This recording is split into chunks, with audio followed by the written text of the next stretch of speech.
Hello friends, स्वागत है हमारे WOSM चैनल में। आज हम एक बहुत ही इंटरेस्टिंग कंपनी के बारे में जानने वाले हैं, जिसका नाम है इंडिया शेल्टर फाइनेंस। ये कंपनी अपने ही सेगमेंट में सबसे हाईएस्ट ग्रो करने वाली कंपनी है और ये most of the tyre 2 and tyre 3 city में ही ऑपरेट करती है। तो आज हम इस वीडियो में कंपनी का बिजनेस मॉडल देखेंगे, कंपनी का Q2 FY26 का रिजल्ट देखेंगे, कंपनी का वैल्यूएशन देखेंगे और मैनेजमेंट का गाइडेंस देखेंगे। तो चलिए स्टार्ट करते हैं इस वीडियो को। इंडिया शेल्टर फाइनेंस ये कंपनी इस्टेब्लिश हुआ था 2010 में। यहाँ पे कंपनी को ऑलमोस्ट 15 इयर्स कंप्लीट हो चुके हैं इस सेगमेंट में। कंपनी टू टाइप्स के लोन प्रोवाइड करता है। फर्स्ट है affordable home loans and second है लोन अगेंस्ट प्रॉपर्टी। तो यहाँ पे कंपनी मोस्ट ऑफ दी जो लोन है वो प्रोवाइड करता है टायर 2 और टायर 3 सिटी में।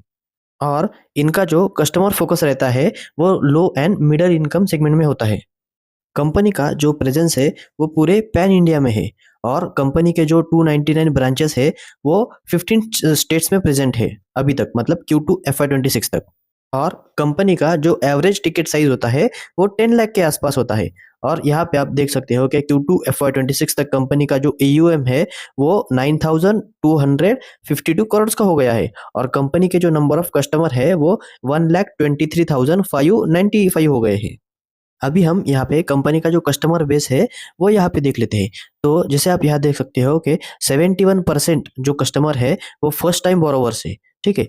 और यहाँ पे कंपनी 91% कंपनी का जो बिजनेस है वो टायर 2 और टायर 3 सिटी से आता है। और कंपनी के जो 80% जो कस्टमर है वो लो इनकम ग्रुप और मिड इनकम ग्रुप से है।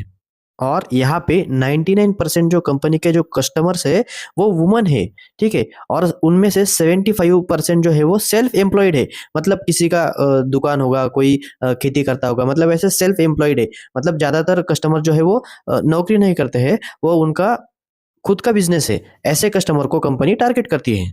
अभी हम नेक्स्ट कंपनी के ग्रोथ जर्नी देखते हैं। यहाँ पे जैसे कि हमने देखा कंपनी 2010 में इस्टेब्लिश हुआ था और FY11 में कंपनी का जो AUM ग्रोथ था वो 4 करोड़ का था। और यहाँ से कंपनी का अगर आप जर्नी देखोगे तो वो बहुत ही अच्छा है। यहाँ पे कंपनी ने FY15 तक अपना जो AUM है वो 200 करोड़ क्रॉस कर लिया था। मतलब आप देख सकते हो कि यहाँ पे कंपनी बहुत ही अच्छी तरीके से ग्रो कर रही है। और FY19 तक कंपनी ने 1178 करोड़ का AUM क्रॉस कर लिया था। और इसी के बीच में कंपनी का जो रेटिंग है वो भी बढ़ता गया और इसी के बीच में कंपनी ने जो मतलब अपने जो पार्टनर्स है वो बढ़ाए हैं। और जैसे आप यहाँ पे देख सकते हो कंपनी FY19 से लेके FY25 तक 38% CAGR से ग्रो कर रहा है। ये बहुत ही अच्छा नंबर है।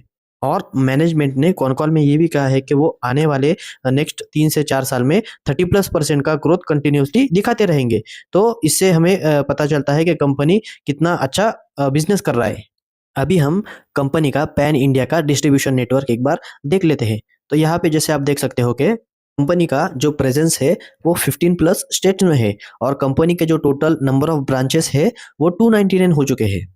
और कंपनी ने ये कहा था कि FY26 में कंपनी टोटल 40 to 45 नए स्टोर्स ओपन करेंगे। जो कंपनी ने Q1 में 24 स्टोर ओपन किए और Q2 में 9 न्यू स्टोर्स ओपन किए। अभी हमें देखना पड़ेगा कि कंपनी Q3 और Q4 में कितना स्टोर ओपन करती है। तो मतलब यहाँ पे ऑलमोस्ट H1 में कंपनी ने 70 to 80% स्टोर ओपन कर दिए है अपने गाइडेंस के। यहाँ पे कंपनी ने अपने स्टेट्स वाइज ब्रांचेस भी मेंशन करके रखे हैं। जैसे कि राजस्थान में 80 ब्रांचेस है, महाराष्ट्र में 39 है, MP में 32, यूपी में 25, कर्नाटका में 17, गुजरात में 22, तमिलनाडु में 24 एंड अदर 8 स्टेट्स में 60 ब्रांचेस है। ऐसे टोटल कंपनी के 299 ब्रांचेस हो चुके हैं।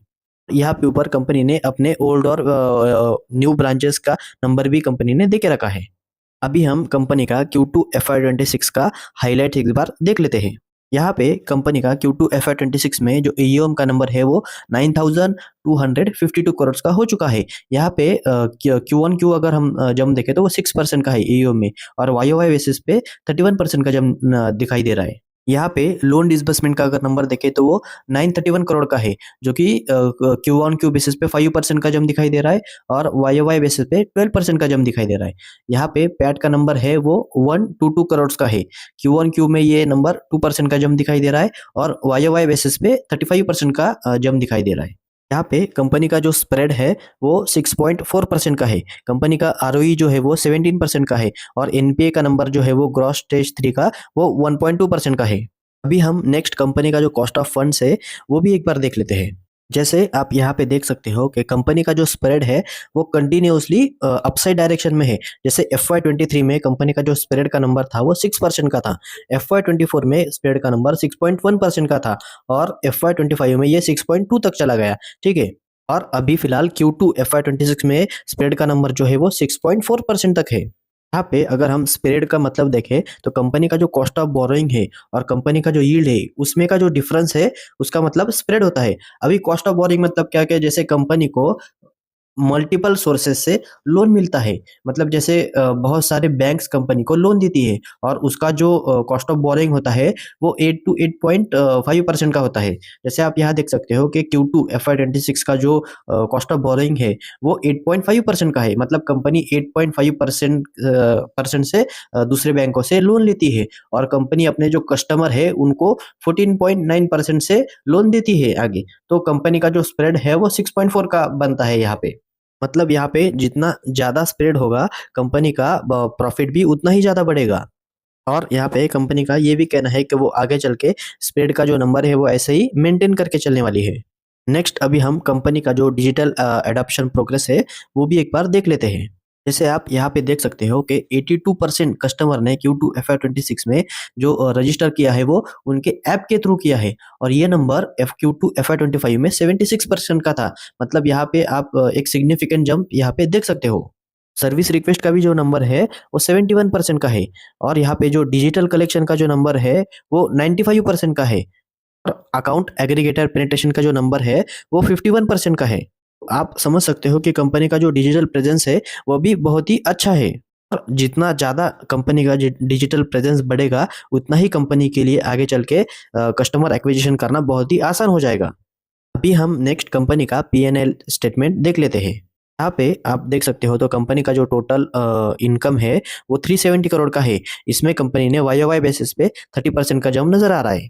यहाँ पे आप फाइनेंस कॉस्ट देखोगे तो वो 109 करोड़ का है। सो कंपनी का जो नेट टोटल इनकम है वो 259 करोड़ का है। कंपनी का जो अगर ऑपरेटिंग एक्सपेंसेस देखोगे तो वो 92 करोड़ का है और क्रेडिट कॉस्ट देखोगे तो वो 9.5 करोड़ का है। सो कंपनी का ये सब मिला के अगर प्रॉफिट आफ्टर टैक्स अगर हम देखें तो वो 122 करोड़ का है और यही अगर हम नंबर Q2 FY25 में देखें पैट का तो वो 90 करोड़ का है। तो यहाँ पे पैट में 35% का YOY बेसिस पे जब नजर आ रहा है और अगर हम कंपनी का EPS देखें तो वो 11.3 है और Q2 FY25 का अगर हम EPS देखें तो वो 8.4 है। तो जैसे प्रॉफिट में जब नजर आ रहा है वैसे ही हमें EPS में भी जब नजर आ रहा है। कि हम नेक्स्ट कंपनी का ग्रोथ रेट एक बार देख लेते हैं। तो जैसे आप यहाँ पे देख सकते हो कि कंपनी का जो रेवेन्यू का नंबर है वो 370 करोड़ है Q2 FY26 में। सॉरी हाँ, Q2 FY26 में। तो यहाँ पे जो कंपनी ग्रो किया है वो 30% से ग्रो किया है YOY बेसिस पे।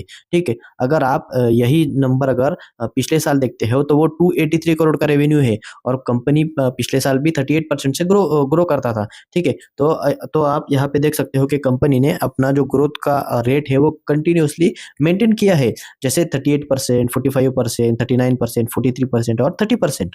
और कंपनी का आगे यही कहना है कि वो 30 टू 35% का जो ग्रोथ का नंबर है वो मेंटेन करके चलेंगे और ये कंपनी ने जो गाइडेंस दिया है वो कंजर्वेटिव गाइडेंस है। और अगर यही आप पैट का नंबर देखोगे तो वो 122 करोड़ का है और पैट में भी 35% का अच्छा YOY बेसिस पे ग्रोथ नजर आ रहा है। और अगर आप पिछले क्वार्टर्स का अगर और पिछले साल का अगर ग्रोथ का नंबर देखोगे पैट का तो वो 50% है, 54%, 39%, 43%। मतलब कंपनी का जो पैट का नंबर है वो भी कंसिस्टेंटली कंपनी मेंटेन करके चल रहा है।